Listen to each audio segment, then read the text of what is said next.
Did you know that the average person has upwards of 500 negative or evil thoughts each day? These thoughts could belong to anyone, a friendly neighbor, a trusted friend, or even a stranger you pass on the street. In this series, we explore these sinister minds told from their own chilling perspectives. Prepare yourself for a psychological journey into the depths of human depravity. Remember, you never truly know what someone is thinking or what they might be capable of. Viewer discretion is advised.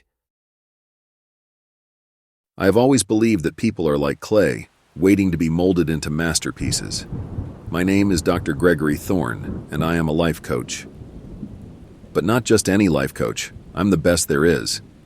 My clients are the cream of the crop, CEOs, celebrities, and politicians, all seeking my guidance to unlock their ultimate potential. They come to me willingly, desperate for transformation, unaware of the darkness that awaits them. Today, I have a new client, Sarah Mitchell, a high-powered executive with a laundry list of insecurities and a desperate need for validation. She arrives promptly at 10 a.m. as instructed, her eyes brimming with hope and desperation. Perfect. Dr. Thorne, thank you for seeing me, she says, her voice trembling slightly. Please call me Gregory, I reply with a warm smile. Shall we begin? She nods eagerly and we settle into my plush leather chairs. The room is designed to be calming, with soft lighting and neutral tones, but it hides a multitude of secrets. The first few sessions are always the same. We talk about her goals, her fears, her past. I listen intently, taking mental notes. Sarah is like all the others, broken, but with potential. Potential that I will shape. Tell me, Sarah, what do you see when you look in the mirror? I ask during our third session. She hesitates, then whispers, I see someone who isn't good enough. Someone who's pretending to be confident. I nod, pretending to be empathetic. We can change that, I assure her, but it will require complete honesty and a willingness to confront your darkest fears. She nods, tears welling up in her eyes. I'm ready. Perfect. I begin to plant seeds of doubt in Sarah's mind, subtle, almost imperceptible suggestions that make her question her own sanity. Are you sure you locked the door when you left? I ask casually one day. Yes, I think so, she replies, frowning. Think so? I echo, raising an eyebrow. It's important to be certain, Sarah. Doubt can be a dangerous thing. She leaves my office that day with a furrowed brow, the seed firmly planted. I begin to isolate Sarah from her support network. A well-timed comment here, a fabricated rumor there. Soon, her friends start to distance themselves. Her colleagues whisper behind her back. She turns to me, her only remaining confidant. Everyone's abandoning me, she cries during one session. I don't understand why. People fear what they don't understand, I say soothingly. But you and I, we understand each other. You don't need anyone else. She nods, clinging to my words like a lifeline. Sarah's breakdown is inevitable. She arrives at my office one day, her eyes wide with panic. I can't take it anymore, Gregory, she sobs. I feel like I'm going insane. I lean forward, my voice low and menacing. You're not insane, Sarah. You're weak. You've always been weak. Her breath catches in her throat, her eyes widening in shock. What? You're a failure, I continue, my tone cold and cruel. And you always will be. She collapses into a chair, sobbing uncontrollably. I watch her, a sense of satisfaction washing over me. She is broken, just like all the others. In the days that follow, I begin the process of rebuilding Sarah. I offer her small, measured doses of praise, guiding her towards the behaviors I desire. She clings to my words, desperate for approval.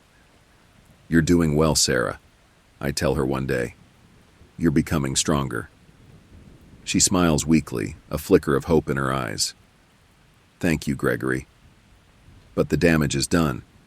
Sarah is no longer the confident, high-powered executive she once was. She is a shadow of her former self, molded into the image I have created. Sarah's transformation is complete, and it is time to move on. I have a new client, a young actor named David who is struggling with self-doubt and addiction. He arrives at my office, nervous but hopeful, just as Sarah once did. "Dr. Thorne, thank you for seeing me," he says, his voice trembling slightly.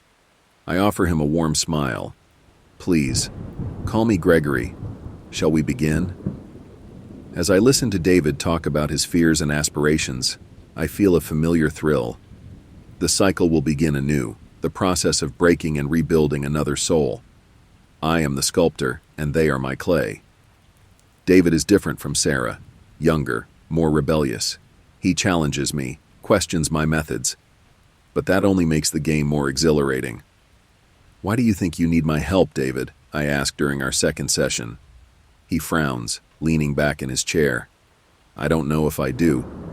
My agent thinks I need to get my act together, but I'm not convinced." "Interesting," I reply, tapping my pen against my notepad. "What do you think you need?" "I need to feel in control," he admits, his voice barely above a whisper. I smile inwardly. Control is my specialty. "Let's explore that," I say, my tone inviting. "What makes you feel out of control?" He hesitates, then begins to talk about his struggles with addiction, his tumultuous relationships, his fear of failure. I listen, the same way I always do, taking mental notes and planning my next move. With David, I employ a more aggressive strategy. I start by subtly undermining his confidence, making him doubt his own abilities. "Are you sure that's the best choice for your career?" I ask one day after he tells me about a new film role he's considering. He looks uncertain. "I thought it was a good fit." "Sometimes what we think is right for us is actually a distraction," I say, my voice calm and authoritative. "You need to be absolutely sure." He leaves my office that day with a seed of doubt planted firmly in his mind. Over the next few weeks, I continue to sow these seeds, watching as they take root and grow. Just as I did with Sarah, I begin to isolate David from his support network. I suggest that his friends are enabling his bad habits, that his agent doesn't have his best interests at heart. "People around you may not always have your best interest in mind," I tell him one day. "Sometimes they hold you back." He starts to distance himself from those closest to him, relying more and more on my guidance. The more isolated he becomes, the easier it is to manipulate him. David's breaking point comes sooner than I expected. He arrives at my office one day looking disheveled and agitated. "I can't do this anymore, Gregory," he says, his voice trembling. "I feel like I'm losing control." I lean forward, my eyes locking onto his. "You're not losing control, David. You're gaining clarity. This is part of the process." He looks at me, desperation in his eyes. "I don't know if I can handle it." "You can," I say firmly. "But you need to trust me completely." He nods, tears streaming down his face. "I do. I trust you." The days that follow are a blur of manipulation and control. I strip away the last remnants of David's self-esteem, then slowly begin to rebuild him in my image. "You're doing well, David," I tell him one day. "You're becoming the person you were always meant to be." He looks at me, a flicker of hope in his eyes. "Thank you, Gregory." But the person he is becoming is not the real David. It is a version of him that I have created, molded and shaped to my liking. David's transformation is complete, and it is time to move on. I have a new client, a young politician named Emily, who is struggling with public speaking and self-doubt. She arrives at my office, nervous but hopeful, just as Sarah and David once did. "Dr. Thorne, thank you for seeing me," she says, her voice trembling slightly. I offer her a warm smile. "Please call me Gregory. Shall we begin?" As I listen to Emily talk about her fears and aspirations, I feel a familiar thrill. The cycle will begin anew, the process of breaking and rebuilding another soul. I am the sculptor, and they are my clay.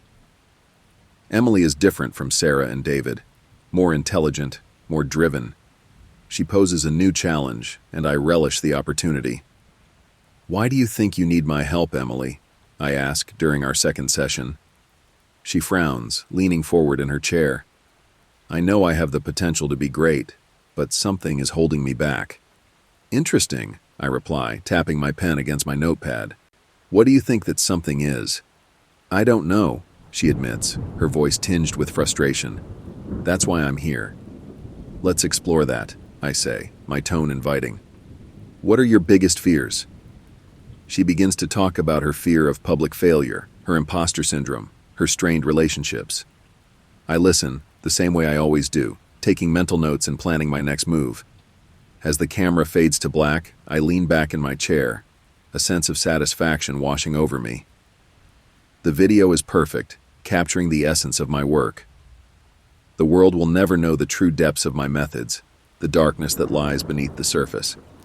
But I know, and that is enough.